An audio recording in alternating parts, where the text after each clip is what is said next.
You have forsaken the love you had at first. Revelation 2:4. Perfect attendance, perfect routine, but something was missing underneath. I was checking every box on my spiritual to-do list. Morning devotion, Bible reading, never miss. Pray before meals, served at church every week. Had the Christian life down to a system technique. My calendar was full of ministry and meetings. My Instagram show worship, my highlight reel was gleaming. I knew the right answers, could quote the proper verse, but inside I was hollow, felt like I was cursed. I was doing everything right, but feeling everything wrong.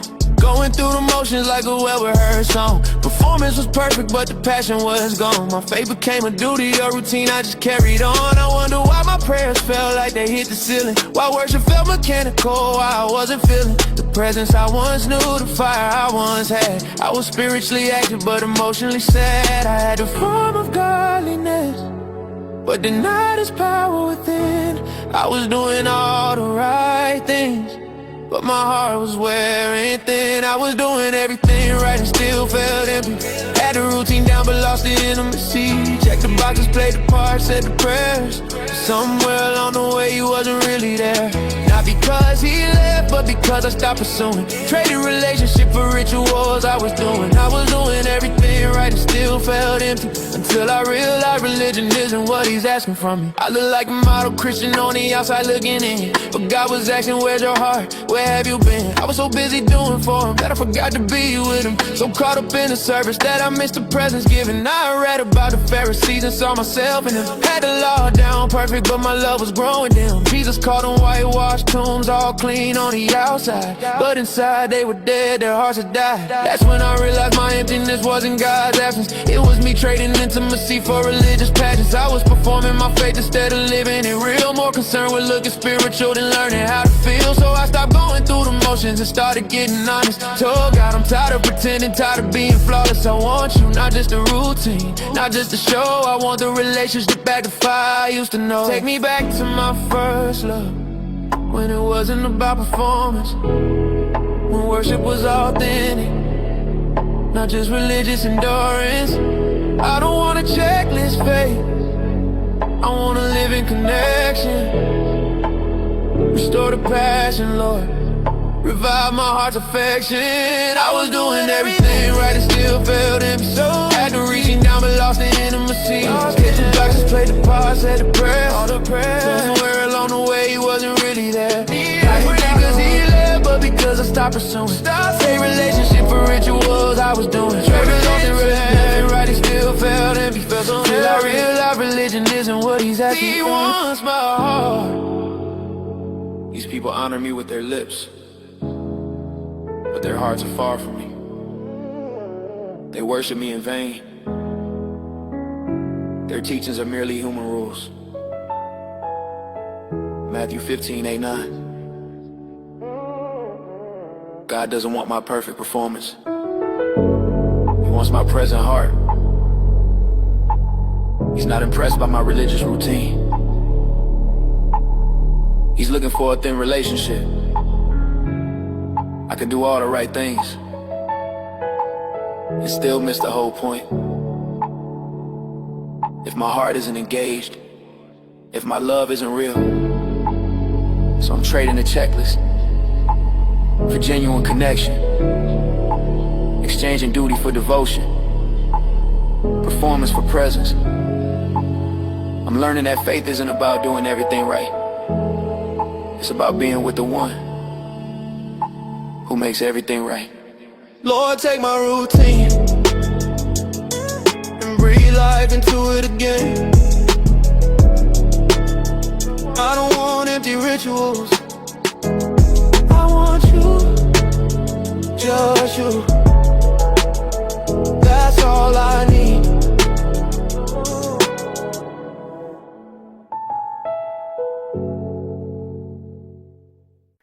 Call upon me in the day of trouble. I will deliver you, and you will honor me. Psalm 50:15. When the weight got heavy, I finally fell to my knees.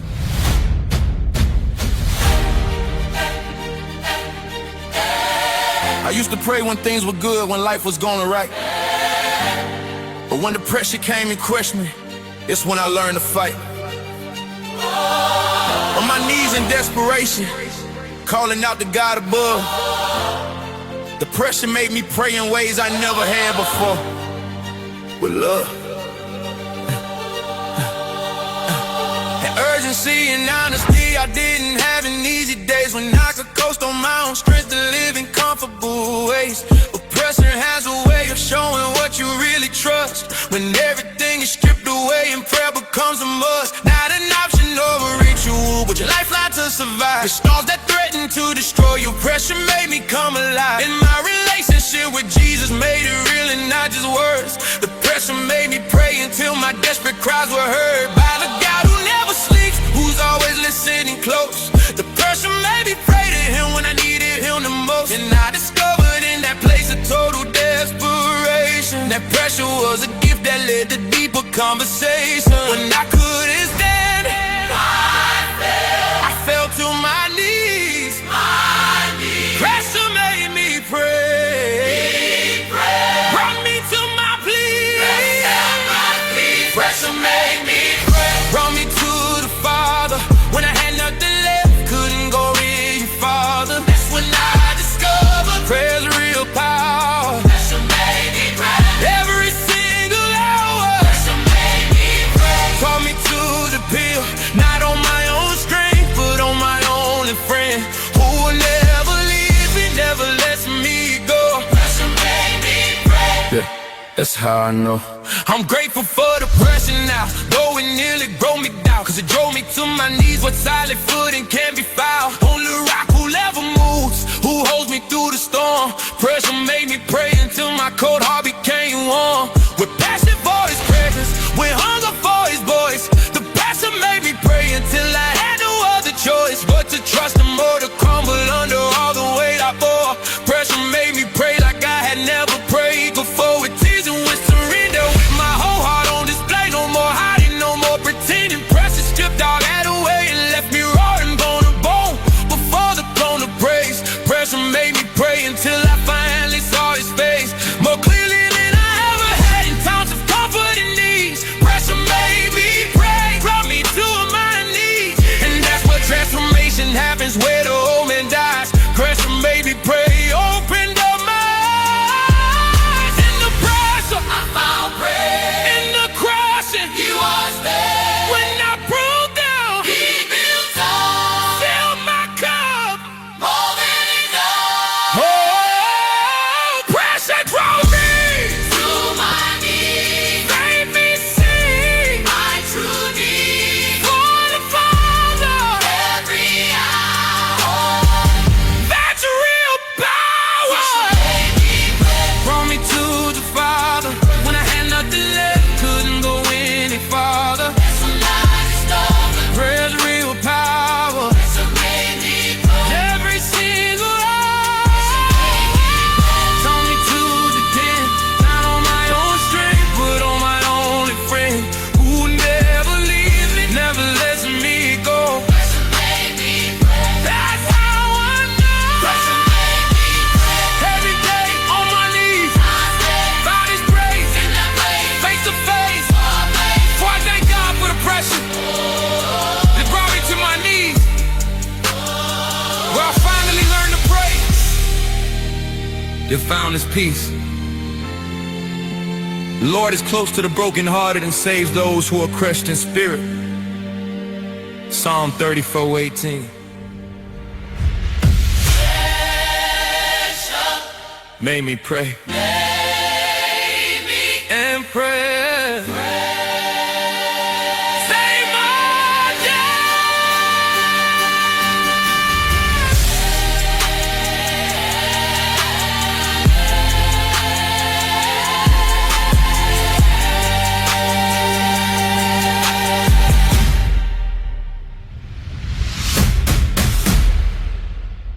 Call upon me in the day of trouble.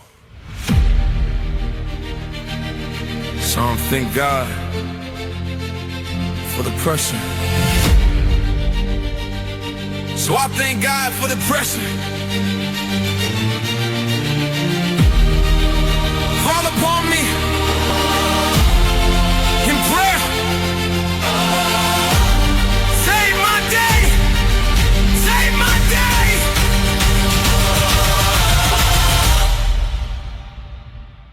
After the earthquake came a fire, but the Lord was not in the fire. And after the fire came a gentle whisper. 1 Kings 19:12. I used to blast the music to drown out everything, until I found God in the silence afterward. I had my headphones on, volume all the way up, pushing through the work, I never letting up. The bass was pounding lyrics, keeping me distracted from the thoughts I didn't want, from the feelings I redacted.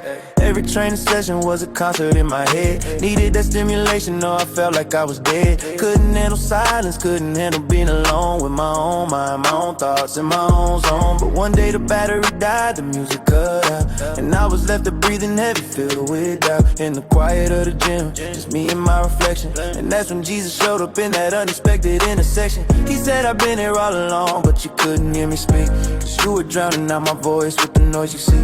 I'm not in the loud, I'm not in the hype, I'm the still small voice you've been avoiding all your life. When the noise fades away and I'm left alone, that's when I hear you clearest, that's when you make yourself known. Jesus met me after the music stopped. In the silence I've been avoiding, in the quiet I fought. When the bass dropped out and I couldn't hide, that's when I heard his voice on the inside. I needed the noise to fall away, to hear what he'd been trying to say. Jesus met me after the music stopped, and in the silence I found what I'd lost. I realized I've been using sound as a spiritual wall, building barriers with beats so I wouldn't hear the call, to deal with my issues, to face my internal war. The music was my medication, but God wanted more. He wanted access to the parts I kept on mute, the thoughts I buried under every sick beating flute, the fears I covered up with motivation, the tracks, the pain I hid behind the drums and the 808 claps. So I started training in the silence more often. Let the gym be a place where my heart could soften. No more constant stimulation, no more audio escape, just me and God in the quiet, that's the sacred space. And I found that his presence is louder than any song, that his peace is stronger than his grace is strong. That connection with him happens in the still, not in the hype, but in the quiet of his will. In the silence I can hear you, in the quiet you draw near. I don't need the noise to feel you, you're present when nothing's here. Teach me to embrace the moments without sound, that's where you meet me, that's where I'm found. Oh, Jesus met me after the music stopped. In the quiet, in the silence I've been avoiding, in the quiet I'd fought. I was running when the bass dropped out and I couldn't hide. That's when I heard his voice on the inside. I needed the noise to fall away, had to stop to hear what he'd been trying to say. He was speaking. Jesus met me after the music stopped. There you were, and in the silence I found what I lost. Found you there. In repentance and rest is your salvation, in quietness and trust is your strength. Isaiah 30:15. I still train with music sometimes, but I'm intentional now about creating space for silence, for the quiet moments with God, because I learned that he often speaks. Not in the loud, not in the noise, but in the stillness after. When the music stops and I'm left with just my thoughts and just his presence, that's when a real conversation happens. I was so afraid of silence, 'cause I knew what I'd hear. My own brokenness, my own need. But that's exactly where Jesus wanted to meet me. In the vulnerable quiet, in the honest stillness, where I couldn't hide behind the noise. Now I welcome the silence, because I know he's there. waiting to speak, waiting to heal, in the sacred quiet after the music stops.